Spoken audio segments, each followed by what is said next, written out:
दोस्तों नमस्कार। हमारे देश में कार्यस्थल पर यदि कोई महिला अपने साथ हुए किसी दुराचार को लेकर के कोई शिकायत दर्ज करवाए या अपनी कोई आपत्ति पेश करे तो क्या इस बात का उदाहरण पेश किया जा सकता है कि यदि किसी महिला का जेब खर्च यानी कि खर्चा जो है वो बंद हो जाए या फिर वो लिव इन रिलेशनशिप या किसी भी अन्य रिलेशनशिप में रह रही हो और वहां पर उसको पूर्ण आजादी ना मिल पाए तो वो दहेज या फिर एलिमनी जैसी डिमांड करती है और आरोप ये लगाती है कि मुझे दहेज मांगा जाता है। दरअसल पिछले दिनों विप्रो की एक महिला कर्मचारी ने पुणे में एक आरोप लगाया कि कंपनी में उसके साथ लव जिहाद जैसा दुराचार हुआ है। कुछ कंपनी के सहकर्मियों पर आरोप लगाते हुए उसने कहा कि कंपनी के सहकर्मी मुझसे संबंध बनाने की बात कर रहे हैं, लव जिहाद करके धर्मांतरण की बात कर रहे हैं और जिसके आधार पर उन्होंने सीधे तौर पर यह आरोप लगाया कि वहां पर कार्यस्थल जो है वो मेरे काम करने के तौर तरीके के अनुकूल नहीं है और तमाम जिम्मेदार लोगों के खिलाफ कार्रवाई की जानी चाहिए। दरअसल बता दें आपको कि विप्रो जो कंपनी है वो देश की जानी मानी आईटी सेक्टर की कंपनी है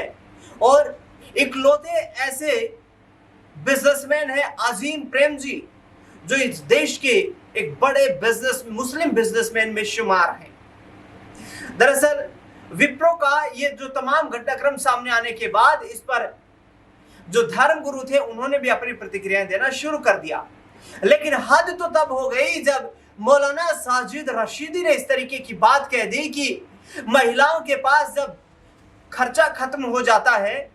जब रिलेशनशिप में रहते हुए वो ऊब जाती हैं तो फिर वो लड़के पर या तो ये आरोप लगा देती है कि इसने मेरा दुष्कर्म किया है या फिर अपने पति पर यह आरोप लगा देती है कि ये मेरे से दहेज की डिमांड कर रही है। इस बयान के बाद एक सामाजिक लेवल पर बवाल मचता हुआ नजर आ रहा है। मौलाना साजिद रशीदी ने आखिरकार ऐसा बयान दिया जो उसकी वजह से वो एक बार फिर से विवादों में घिर चुके हैं। अब सबसे बड़ा सवाल यही है कि आखिरकार क्या इस तरीके के मौलानाओं को इस तरीके की भाषा का इस्तेमाल करना चाहिए? दरअसल जिस तरीके से महिला ने जो विप्रो कंपनी के कर्मचारियों पर आरोप लगाया है, कुछ प्रबंधकों पर भी आरोप लगाया है, उसमें विप्रो कंपनी की तरफ से स्पष्ट तौर पर यह कहना है कि हम इस पूरे घटनाक्रम की जांच में पुलिस का पूरा सहयोग कर रहे हैं कि यदि किसी महिला कर्मचारी के साथ ऐसा कोई दुराचार हुआ है तो उसके पीछे कड़ी कार्रवाई करेंगे और इसके साथ साथ पुलिस का पूरा सहयोग करने के लिए कंपनी आपके साथ खड़ी हुई। जो मौलाना आज तक समाज में मौजूद उन कुरीतियों के खिलाफ एक बार भी बोलने से बचते रहे हैं, क्या उस मौलाना को इस तरीके का अधिकार ये समाज देता है, ये देश का कानून देता है, संविधान देता है कि किसी विशेष वर्ग के खिलाफ वो इस तरीके की टिप्पणी करें, जबकि उस संबंधित मामले से पूरी जांच जो है वो प्रक्रियाधीन है? सवाल उठते हैं कि आखिरकार इस तरीके की बयानबाजी करके क्या किसी समाज को नीचा दिखाया जाने की कोशिश भी की जाती है? जाहिर तौर पर जिस तरीके से कंपनी ने पुलिस की जांच का सहयोग करने की बात की है, उसी आधार पर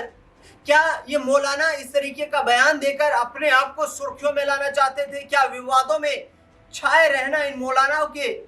जो दिनचर्या में शुमार हो चुका है कि जब तक कोई विवादित बयान ना दिया जाए मीडिया में इन्हें किसी तरीके की कवरेज ना मिलेगी और यदि मीडिया में कवरेज हासिल करना है तो फिर इस तरीके की बयानबाजी का समर्थन करना होगा। इससे पहले मैं आपको बताऊं,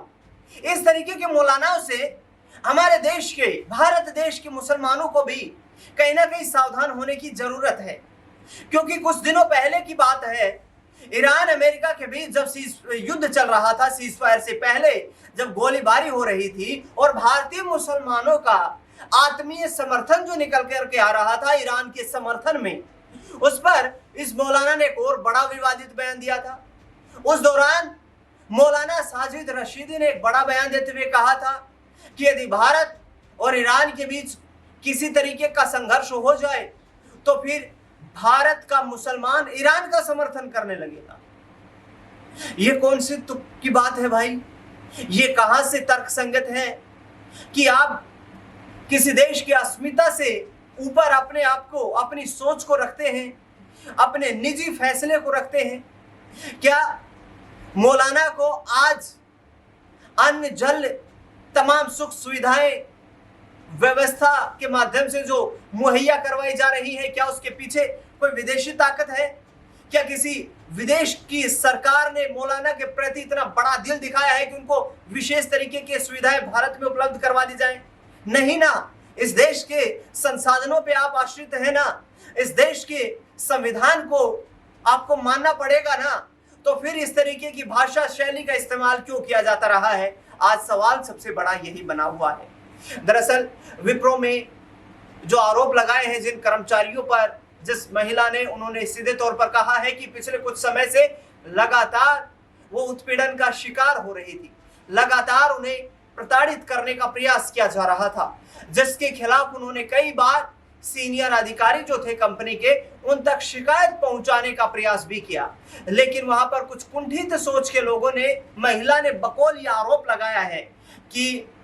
मेरा धर्मांतरण करवाने का प्रयास किया। यहां तक कि उन्होंने कुछ इस तरीके की बयानबाजी भी की कि जबरदस्ती मुझे किसी सहकर्मी के साथ संबंध बनाए जाने को लेकर भी मजबूर तक किया गया।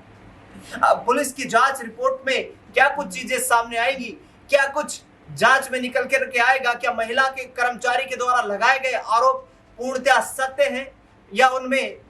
कोई इस तरीके की एक सोच दिखाई देती है कि किसी व्यक्ति को निशाना बनाया जाए? इन तमाम पहलुओं को मद्देनजर रखते हुए प्रशासन और पुलिस इस मामले की लगातार जांच कर रहे हैं। महाराष्ट्र से चूंकि ये मामला सामने आया तो इस पर राजनीति होना लाजमी है। अब आगे आने वाले वक्त में देखना दिलचस्प होगा, क्योंकि महाराष्ट्र में महायुति की एक मजबूत सरकार है जिसका नेतृत्व भारतीय जनता पार्टी कर रही है। और भारतीय जनता पार्टी के शासनकाल के दौरान देखा जाए तो हिंदुत्व का एजेंडा चरम सीमा पर रहता है। धर्मांतरण के मुद्दे को लेकर भारतीय जनता पार्टी के कई नेताओं मंत्रियों के बयान भी बड़े वायरल होते हुए नजर आते हैं। तो आखिरकार उस पीड़ित महिला